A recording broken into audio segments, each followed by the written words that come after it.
Space, the final frontier. This is the podcast, State of the Federation. Its continuing mission. To preview strange new ships. To seek out new builds and new combinations. To boldly go where no show has gone before.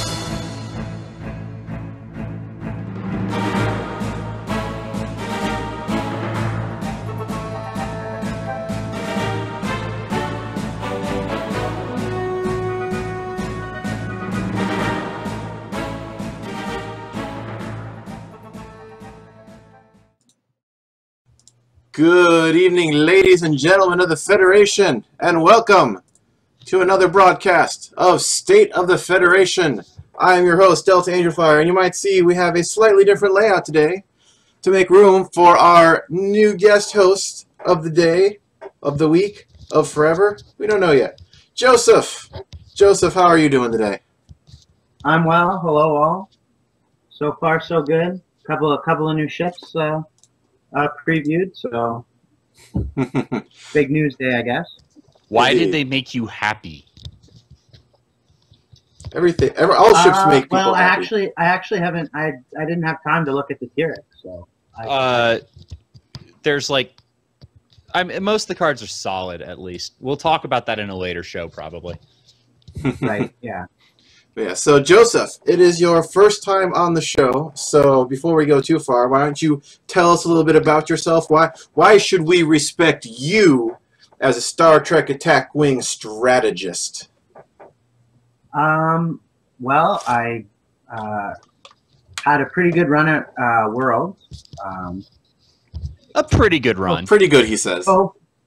Co-conspirator on getting Khan on as many ships as possible, which worked out pretty well. And I have a pretty good record at the local OPs too, I guess, which always include, by the way, the #1 at Worlds, Peter. So I don't get too many easy matches there either.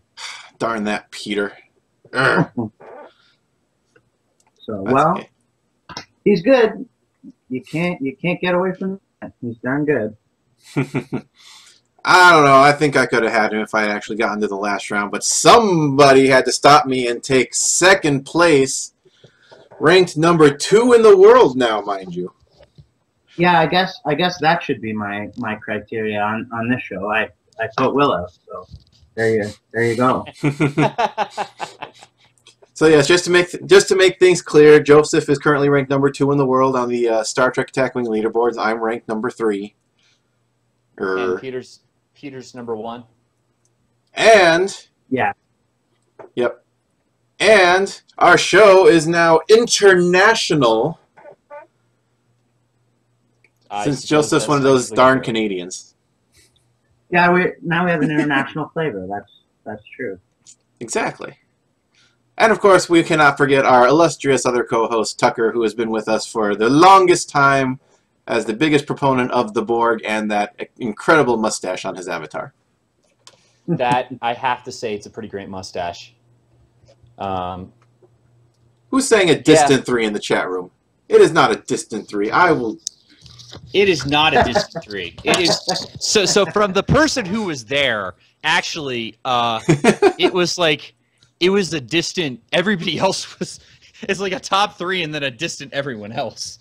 But that was a good hotel room full of players. That was every single person who was the top 3 players of the world were all in the same hotel room. Look at this guy. Look at this guy's name. There are 4 lights. I'll show you, Madrid. I was the only one who ran you. Darn it. Unless that's Picard saying there are 4 lights. Yeah. Darn Picards. We all hate Picards. I mean. That's not true at all.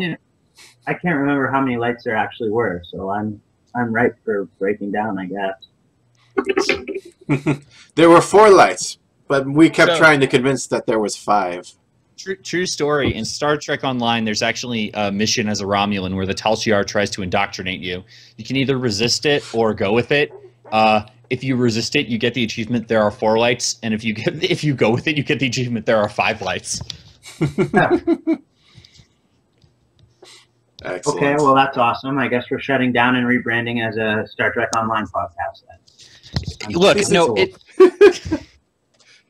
these things happen. No, we're talking about Cardassian justice systems here. It's very important to Attack Wing. But yes, let's go on. Let's get on with the wonderful, well, would have been previews, but we had 4 weeks of Worlds coverage to do, thanks to somebody. People coming down from Canada and people coming over to broadcast from New Mexico. Where are you, Tucker? New Mexico, yes. New Mexicans. I guess you're not really technically a New Mexican since you're more Californian for the most part. But I consider myself a New Englander, thank you. Okay, you can be one of those two. You can be multi-statual instead of multinational. Sure. I'm just upset that hey Joseph. Right now, tonight, the same thing is happening to my Red Sox that happened to your Blue Jays the other day. Okay. Now we're really gonna have to get vicious. Yeah. Well, I can't say I'm sad about that, Tucker. Yeah, I can't say I'm sad about what happened to the Blue Jays the other day. All right, guys. Chill it out. Back to your corners. Take a break. We've got a Prometheus to look after right here. We do. God, it's so weird to be like reviewing this. I'm so used to this one being out already. Yeah. Actually made a couple lists in the OP event I was at this weekend. But the USS Prometheus, 30 points, Federation, 5 attack, 1 agility, 4 hull, and 5 shields.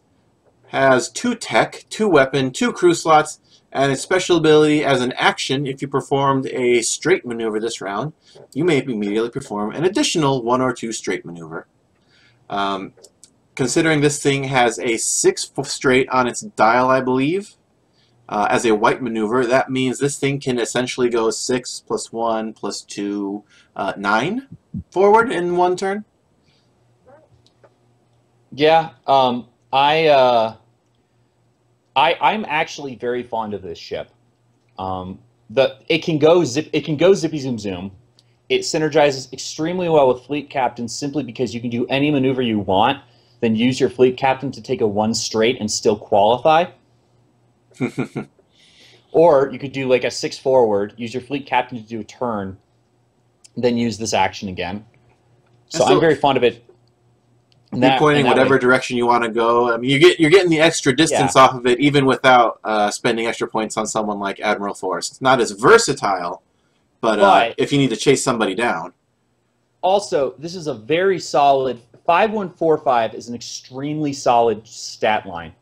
I'm very fond of it, and I absolutely love the slots. If you throw a systems upgrade into one of those weapon slots, it becomes tech, weapon, crew, which is just so unbelievably good for dreadnoughts. Lots of slots. What do you think, Joseph? You sure? Always feel free to just jump in here and shut us off. Shut us down. It does have good upgrade slots, and I think any 5 attack ship with natural battle stations is definitely something to look at. The one thing that worries me about it a bit is the maneuver dial, because I don't think it has 1 banks, right? No, it's a similar dial to the Sung. Actually, it has the 2. It starts at the 2 banks, goes to the 3 turns, comes back in at the 4 banks. It makes like a big diamond on its maneuver card. I mean, I'm not going to complain. Go ahead. No, go ahead. 4 banks can be pretty dynamic sometimes, actually, but I can't think of a time where I had a ship go through a game where I didn't 1 bank, 1 time, right? So, I mean, you're gonna feel not having this, I think. The flip side of it is, though, 1 bank is pretty easy to add. If we were talking about the lack of a hard 2 or something, like that's a little trickier.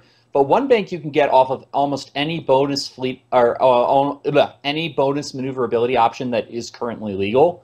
So I'm not going to cry too hard about not having it. You know what I'm saying? But funny you should mention that, Tucker, because this thing doesn't have a 2-turn either.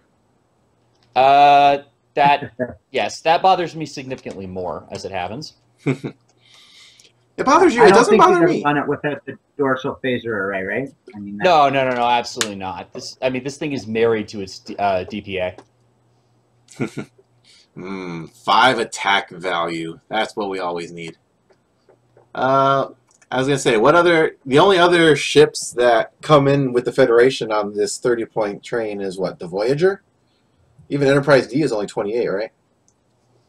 Yeah. Enterprise E is 30. Yeah. But this has the same stat line as the Enterprise E, doesn't it? Yeah. Yes, it does. The same stat lines as the Sovereign, I think. Yep. Just a different maneuver dial. It likes to be fast. Yeah. Nice slots, nice ship. Isn't the E 32? And then the Sovereigns are 30? Yeah, the generic Sovereign. I mean, you should never... There's really very little point in running the E, honestly. That is my opinion. Yeah, because the E only helps you with torpedoes, and no one cares about torpedoes. Not unless this board game geek thread where they're going to nerf fighters comes across. Till we get that full spread torpedo card that can take out multiple fighters in one shot from a torpedo, then it's not happening. Yeah, yeah. It's Prometheus Captain. Not Federation. Well, okay, there is a Federation Captain in this pack, but the one I'm looking at right now is Wreckar, the Romulan 3-point captain for 5 skill. He does not have a talent, unfortunately, but when attacking with a secondary weapon, you may add +1 attack die to the attack. If you do so, discard that weapon upgrade after the attack is completed. So this is only really good on upgrades that already discard. Mm-hmm. It's pretty nice on, I guess, Thaleron weapon or transphasics, but other than that, I don't really see a use for it. You really want to fire those early in the combat too. So. Yeah, I mean, and then he's just blank skill for the rest of the game. Mm-hmm. Is there any other good discard weapon? Like the only thing I know that usually discards things is like the triphasic emitters that no one wants to use either. Discard weapons. I mean, transphasic torpedoes and those any of the huge weapons that are like 8, 9, and 10 attack dice. I know discard. Chronotons don't, but they're not exceptionally gigantic. And you don't want to use them as a one-shot. Generally not. Well, I guess you could. I don't think he's good by any means, but if you think of torpedoes as single-use weapons, right? Because it's probably not going to re-enable them. Then. Yeah, but I mean, as single-use weapons, they're not worth the points. No, I agree. Other than maybe there's going to be a build with chronotons, right, where you get them up to, X attack dice, right? Oh yeah, an Alpha Strike Chron. Well, yeah, but the problem is, and here's the second problem is, especially with the Terex captain that got previewed today, captain spot is probably going to be for quality. Worf, tactical drone. That's right. The Mirror Tomalek that just got released today. Who else? I don't know. Spock, Picard. Like it's the only having the advantage that they would fire earlier than this guy too. Yeah, I mean the problem with this guy is the problem with adding dice is that when you're choosing between adding dice and adding quality, you have to add a lot of dice before it starts being better than quality. Mm-hmm. And even though it doesn't take an action or anything, he's still taking your captain slot. He doesn't have the best captain skill, and we don't really care that much about his ability right now because there's other ways to improve things. Mm-hmm.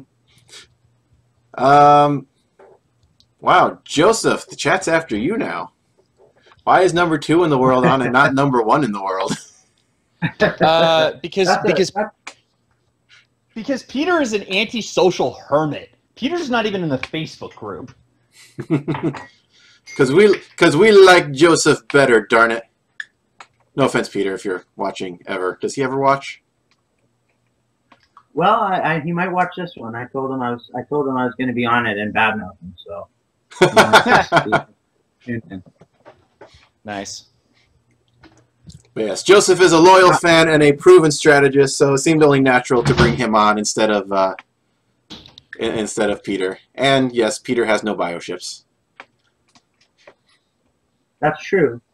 He does not even have one. The horror. I don't know. I don't even have one. Well, I will tell you that if Romulan hijackers is the next card, It is. he's bound and determined to make that work.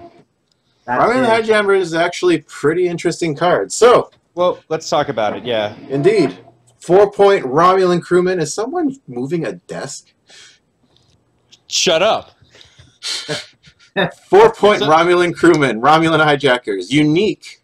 While this card is assigned to your ship, you may only have a Romulan captain and Romulan crew upgrades assigned to your ship. All of your non-Borg tech and weapon upgrades cost -1 SP. In addition, if this card is assigned to a non-Romulan ship, you do not pay a faction penalty for any of your Romulan upgrades, including this one. When attacking with your primary weapon, if your ship is not within range 1 to 3 of any of those friendly ships during the roll attack die step, you may disable this card to gain +1 attack die. So, first of all, if you're a Faction Pure player and you're watching this on YouTube or iTunes, you could just fast forward through this next segment. But, yeah, one of the first things I think I need to address is that Romulan hijackers does not make a ship Romulan. Not only that, it also does not eliminate the penalty for captains. Mm-hmm. Some people I was talking to at the OP the other day or online or somewhere were saying that the ship essentially becomes Romulan for all intents and purposes. And that's not the case, because if it was, then Disruptor Pulse would only cost 5. And Disruptor Pulse is a card that is important when considering if something's Romulan or not. Can't think of any else. I think someone asked on Worf if it made it Romulan. And Worf was like, "No, it does not make it Romulan." God. Well, you know, hey, you never know what they're gonna say. Someone in this chat is just trying to get us in trouble. Peter plays Faction Pure. Faction Pure is the only way to really play. Do we need to go over this again? Peter plays Faction Pure. Did anyone watch the World's Championship? Anyway, back to Romulan hijackers. So non-Borg makes me sad because I'd love to get my 1 point off of my magnetic charges.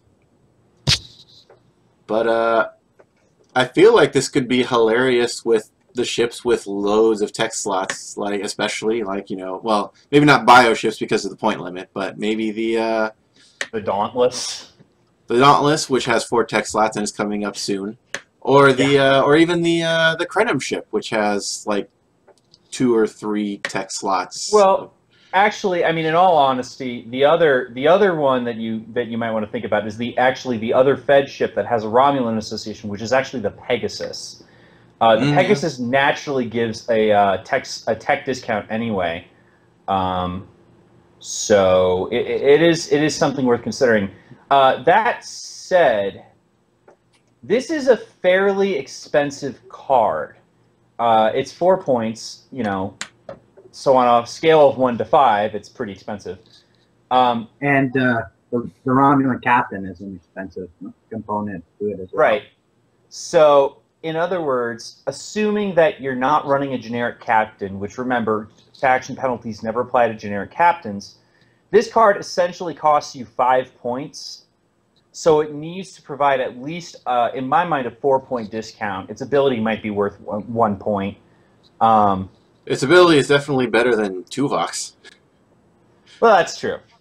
but what I'm saying is, you need to load up with a lot of stuff in order to make this worth it.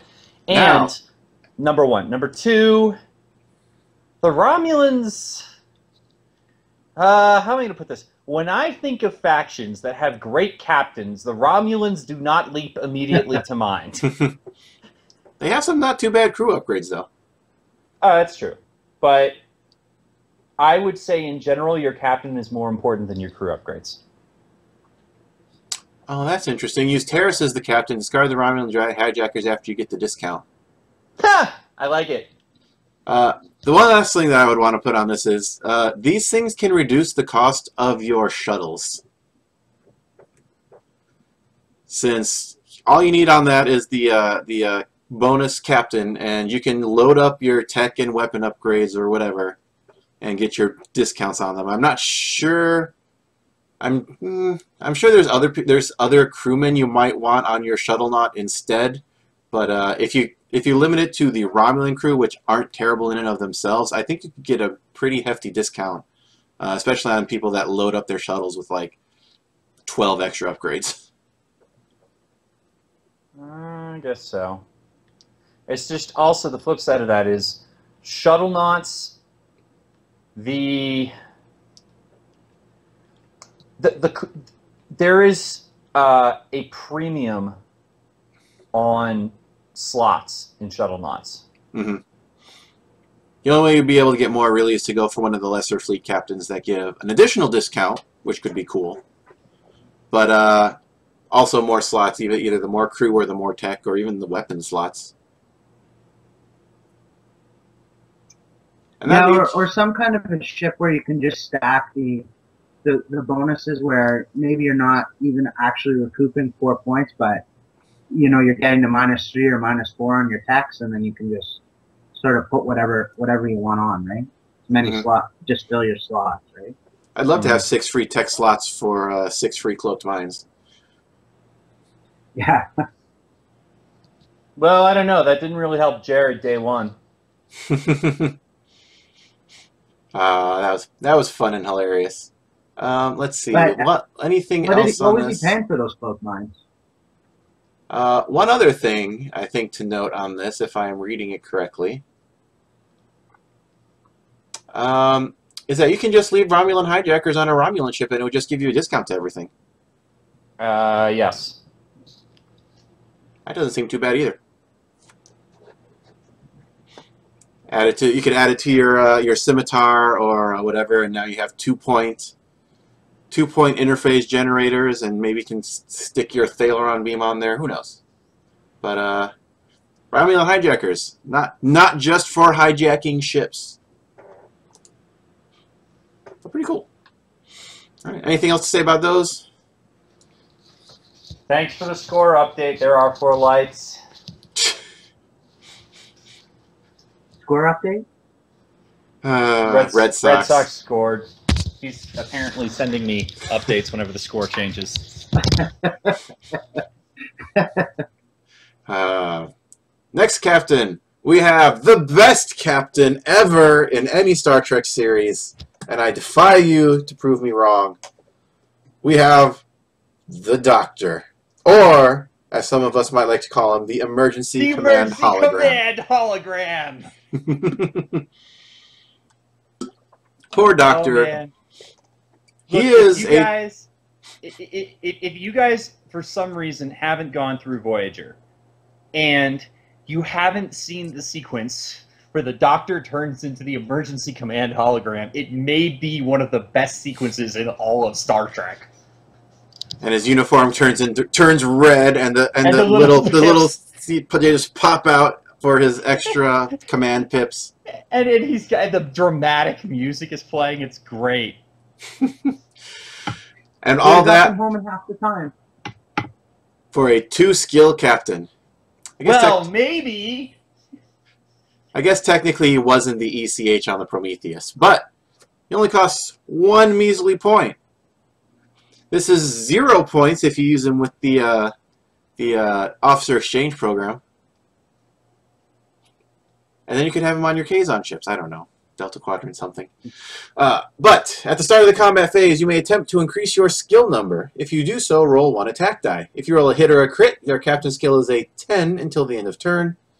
Until the end phase. Otherwise, your captain skill is a 0 until the end phase. Either way, place an auxiliary power token beside your ship. Doesn't cost an action. Can get you up to 10. He's like the little Khan wannabe. Yeah. Okay. So here's the problem, and this actually came up with one of the things that got previewed today. 10 isn't that great of a captain skill anymore. Like, you can get, I think, captain skill 20 at this point without really trying too hard. Well, 20 you have to try for. 12 is probably the ones you don't have to try for. 11 is simply a 9 and a good admiral. Yeah. That certainly plays into it. I would find it. I would be very hard pressed to ever think of a reason to play this card. I'd just play Clark Terrell, right? If I had 1 point and needed a 2-skill captain, the ability is so reliant on or so affected by variance that you can't plan any strategies around it, right? Mm-hmm. But neither can your opponents. Keep them on their toes. Yeah, that's true. But I mean, I think okay. I suppose in OPs and competition, right? I'd rather have things I can plan on to come up with a plan than have luck play a role, right? I mean, I agree. Like, look, I mean, just to use an example we're all very familiar with, like, Madrid is probably the most powerful high variance card right now, and Will lost because of it. Boo. Yeah. We figured that out. There was a 20% chance of that happening. What happened? At least Madrid, if he goes off, is really good, right? Like Tucker said, a skill 10 is kind of mad. But there are, I don't remember what builds we were talking about, but there have been times when we had 3 or 4 ships and we had 0 points left over. So with Officer Exchange Program, this now lets you Officer Exchange, Federation, whatever you're going with, and you've got the Doctor, you've got the stupid guy from the Nova, you've got Terrell, and you've got Maxwell Burke. And no, Maxwell Burke was from the Nova. There's one more. Data. Data? No, not Data. Is it Ron Moore?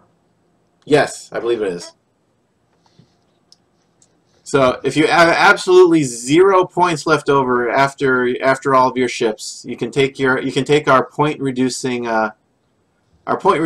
resource there and throw a bunch of captains on it. And I feel like this would do better than Ronald Moore, since he only works on a 3-hull ship. I would rather have a free battle stations when I want it than. He only works on a hull 3 or less ship though. You're probably going to have at least one of those in your fleet. That's true. Especially if you've got 4. Like, the problem is, I actually don't like the Doctor more than... I like Maxwell Burke more than I like the Doctor. Really? Like, Maxwell Burke will at least help you with an Alpha Strike. Joseph, what do you think? Doctor or Maxwell Burke? Well, I was just trying to think. Maxwell Burke is a discard for +2 attack, right? Yeah, yes, and it costs an action. No, it doesn't cost an action. You just discard him. I'd certainly lean toward Burke, action or no. Again, 2 attack dice are always going to be 2 attack dice, right? So yeah, I can plan for that, right? Yeah. And I definitely prefer Ronald Moore, but Will's right. It's possible that you might have a fleet without a 3-hull ship, and then he just has blank text, right? So Maxwell Burke is an action. If somehow you don't have a 3-hull ship, and you need 3 captains, 2 Borg, 2 fighters, but then you don't need 3 captains. That's true. You just take Ron Moore and Terrell, or the Doctor and Terrell, because Ron Moore still doesn't work on the big Borg. Oh yeah, never mind. Well, then you take Maxwell Burke and Terrell. I don't want to spend the action for the dice. I don't... Is he really in action? He is really in action. I just looked him up. Well, Joseph, you see what I have to put up with here? Come on, man. Back me up. Well, you know, I wish he wasn't in action either. All right. EMH Mark II. Let's move on past the Doctor. Sorry, you mean Andy Dick? Andy Dick. 5-point Federation question mark upgrade. He's a mystery. Counts as either a crew or a tech upgrade, your choice. As an action, discard this card to target a ship at range 1. Disable all crew upgrades on the target ship. Not bad. Goes through shields, goes through cloak. Yeah, the problem is I don't find myself wanting to disable crew very much. Yeah, the only time I've ever had that be a problem is when you run into, like, the Voyager defense knots. Yeah, but, like, that, it's a lot easier to deal with just with, like, MGCs. Funny story. That's certainly true. Yes, I concur with that.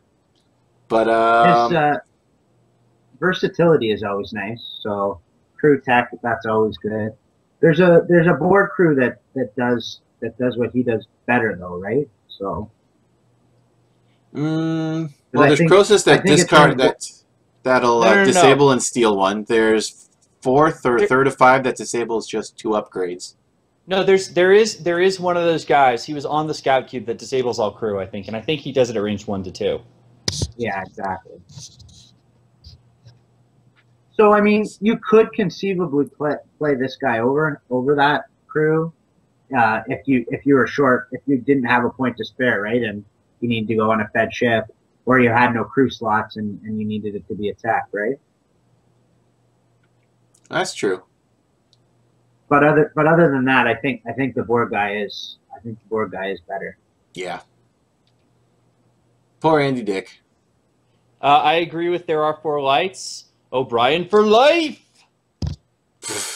Brian hasn't been played in years. I know, but I love him so. He's one of my favorite Star Trek characters in general. I love O'Brien. And he even gets his own comic strip. He's so popular. Oh, I love that one. It's a hilarious one. Have you checked that out, Joseph? No, comic strip online, or what's the story? There's an online webcomic that follows the life of O'Brien. Back when he was the transporter chief. Back when he was a transporter chief, and it's mostly him being depressed because his job sucks. Yeah, it's like a lot of downtime. It's like Picard to O'Brien. Ready to beam up. Stand by. Captain, do you still need that beam up? Oh, sorry. Forgot that we took the shuttlecraft down here.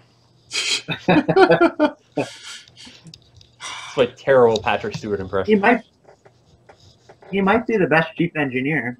Minus the family, he probably is the best one on the show.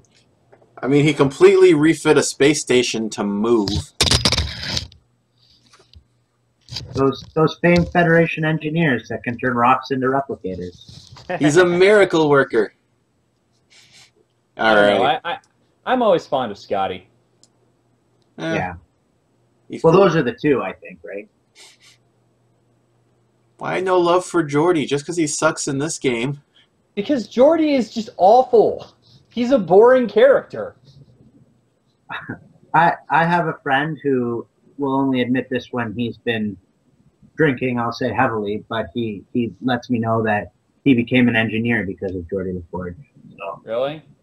He's touched some people. He's darn cool. He's got the darn cool eyewear even, man. You can't beat that. All right. Let's see. What else do we have back here on the Prometheus? We have multi-vector assault mode. Oh, goody, goody joy. 8-point Federation weapon upgrade. It's unique. May only be purchased for a Prometheus-class ship, so even if you wanted to bring 2 Prometheuses with this, you couldn't. Range 1 weapon, 8 attack dice. It has an action on it. Lets you place a multi-vector assault mode token beside your ship, but you cannot perform any free actions the round you do that. Okay, so before anyone gets on this, yes, if you can perform that action as a free action, you can still take your normal action. It goes by the Janice Rand full alert precedent. I don't know how you would use this as a free action, but Martok, Fed Fleet Captain, I guess. Something like that. But Yes, just because it is lacking the parenthesis. parenthetical text that says before or after doesn't make it different. Because full alert actually specifically says in parentheses, you know, either before or after this action. Hey, it's Stump. I know Stump. Let's see. Multi-vector assault mode. The token means you cannot go perform a maneuver higher than 3. That is all it does. And you need it to spend it to make this attack, which is attack target lock. Disable this card, spend your target lock, and spend your multi-vector assault mode token to perform this attack. You may fire this weapon in any direction. So you need 2 actions to get this thing off. And it has to be on different turns, because multi-vector assault mode generally is not going to work very well at the same time as other actions, unless you are very specifically building around it and Worf doesn't come back and bite us about it. Yeah, but then, I mean, you're kind of screwed for quality. The only thing I can think... Although, I guess, actually... So, the Terex was previewed today, and the captain says, if you have a scan token beside your ship, when attacking with your primary... Oh, never mind, it's with your primary weapon. Ignore me. You know where I was going with that. Oh, yeah. But, 8 attack dice at range 1 for 8 points. This puts the Prometheus up to, what, 38? Almost 40? Yeah. Can I just take Borg? They get 7 dice at range 1 and don't need anything special and fancy. Yeah, and you can use them with things that affect primary weapons. And this is just not great. The problem is that if you're not, you can't fire it every round, right? So you pretty much have to still take a dorsal phaser array. So that's what, another 6. So now we're at 44 points. You know, you've got 6 points to do anything, right? Because, I mean, what could you do with this? You, with the Prometheus's super speed abilities, you can run away past range 3 with a 9 forward. Get your multi-vector assault mode up, turn around somehow, and then just kind of speed back away. I'm picturing some kind of a drive-by shooting build of some sort. That just like... Or I could just shoot them with the Borg. Yeah. That's right. And even if the Prometheus can do that on its own, it's leaving your other ships hanging out to dry, right? Your opponent's probably going to be able to bring more dice to bear every other round for sure. Don't forget also -1 defense die with the token. Does the multi-vector attack mode do that? What token? The MVAM token. Or you might be talking about the scan token I was talking about earlier. But, yeah.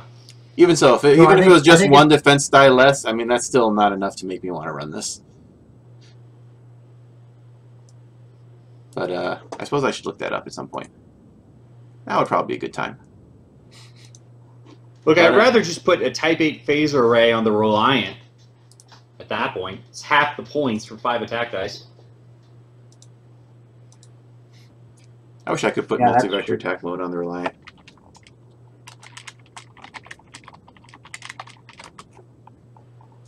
Who's typing? It's not me. Sorry, that was me. No, there's no easy to find multi-vector attack mode token online. So, no confirmation for that at the moment, but we will get to it eventually. Let's see, what else do we have on here? We have basic photon torpedoes. We don't care. Tactical prototype. This is a neat one. 4-point Federation tech upgrade. You may disable this card to perform an evade, scan, or battle station action while you have an auxiliary power token beside your ship. Your ship must have the appropriate action on its action bar in order to use this ability, and you cannot perform any free actions during the round in which you use this ability. Okay, so if you use Phlox and the Nova EMH on this, those are not, and Crusher, those are not actions. So you could use this every single turn with Aux power tokens. In other words, you can essentially, with those 3 cards, 4 with this one, you can turn any ship into the Tiny Prize. which I really, really like. The one problem with the tiny prize was that it was always a very small body with a very weak primary attack value. Mm-hmm. Being able to tiny prize Voyager is pretty friggin' good. Because that's one of those things that likes to rack up. It has no red power maneuvers, tokens. and oh look, now suddenly I don't care about the Aux token it takes. Could throw it on. Well, not that we would be doing this, but actually, this isn't restricted to Federation, is it? No. You can throw it on the Klingon one that can perform red maneuvers with Aux tokens, yeah. Oh, that's fun too. I was thinking of throwing it on the ISS Defiant, which is taking Aux power tokens to be negating damage. Well, actually, look, what I honestly want to do with it is the guy. Okay, so the guy who I started to mention earlier. When attacking with your primary weapon, if you have a scan token beside your ship, you can reroll all your blank results once. So he works with Spock because he's not an upgrade on a single scan token. So he works really well in tiny prize stuff. In other words, you could take Science Officer, First Officer Spock, have him use both scan tokens for his ability and one of the Science Officer abilities, and have this guy still get a reroll for you. It's pretty neat. So I like this card a lot. I always like the tiny prize builds, and so I like this card a lot. I think it unleashes cool things. I think it's a lot of points, and it'll take a very specialized build to do anything cool with it. But yeah, but the tiny prize was a very specialized build, and it tore stuff up for a while. It did.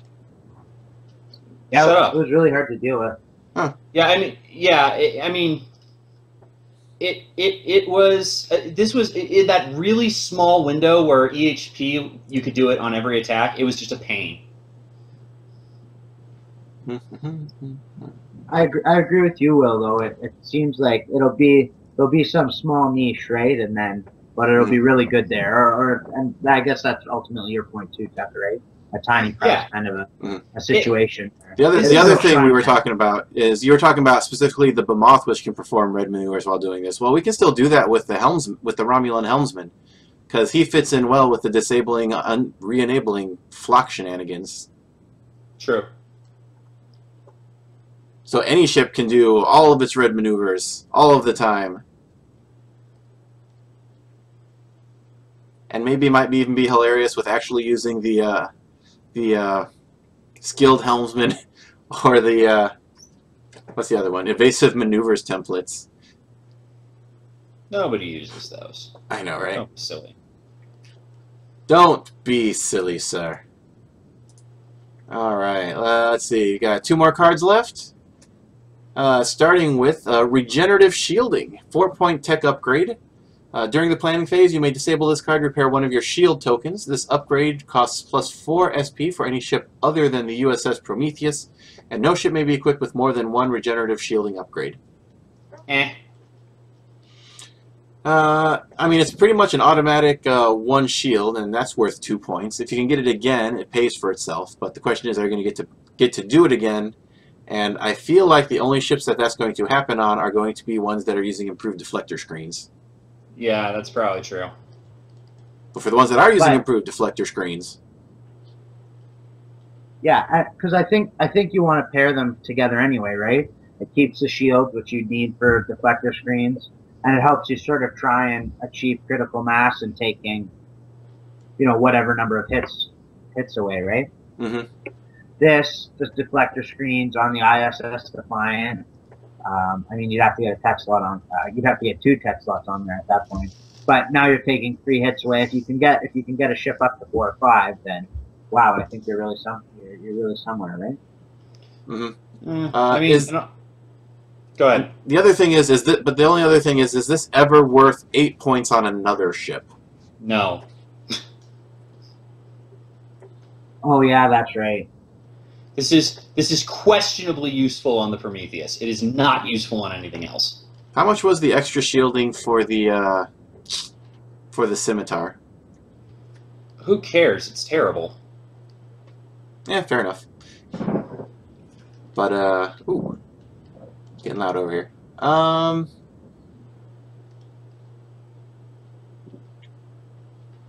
I don't know. I feel like there should be somewhere where it could come in handy, but I feel that's been more of a long-term play style.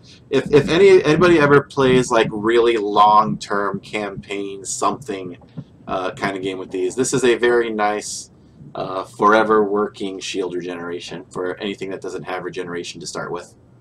I guess. I just don't know how useful that is. Hmm. Yeah, I keep it more in mind for scenarios than competitive play, probably. Yeah. Less useful in an hour for sure. Oh yeah. Yeah. I mean, I guess those campaign variants, and I really want to find one of those that I find workable. By the way, if you guys find one, message me on the State of the Federation Facebook page and let me know, because I really would like to see a workable campaign worked out. But I guess it's okay for that. But I don't know. It's a lot of points on anything but the Prometheus. Mm-hmm. Yeah, I mean, you could use it on cloakers to regain your cloak, but at that point, like, interface generator is way cheaper, and if you didn't take it, you were probably dead anyway. Mm-hmm. But I'm sure we'll think of something that it can be used on, maybe. But until then, we have a blade of hull armor. Not to be confused with Borg blade of hull armor, even though it works almost the exact same way. 7-point Federation tech upgrade may only be purchased for a Prometheus class ship. When defending during the... Oh, unique, so you still can't use it on 2 separate Prometheus class ships in your fleet. When defending... Or stacking. Yeah, it annoys me that you can't use more than one. Mm-hmm. When defending during the modified defense dice step, convert all of your opponent's crit results into hit results. Place all damage cards that your ship receives beneath this card. Once there are 3 damage cards beneath the card, discard it. This upgrade and all damage cards beneath it. All excess damage affects the ship as normal. And of course, may only be purchased from Prometheus class ships. So, basically increasing your hull by 3. Borg 1 costs 10 and increased your ship by 4. You've actually gained efficiency by taking this one of like half a point. Yeah, I mean, this is, look, a blade of hull armor is really good. Mm-hmm. This is a great boon to a number of dreadnought builds. This is certainly way better than the Voyager's blade of hull armor ever was. Oh yeah, God, that was terrible. But yeah, no, I like it a lot. I like it. I mean, Yeah.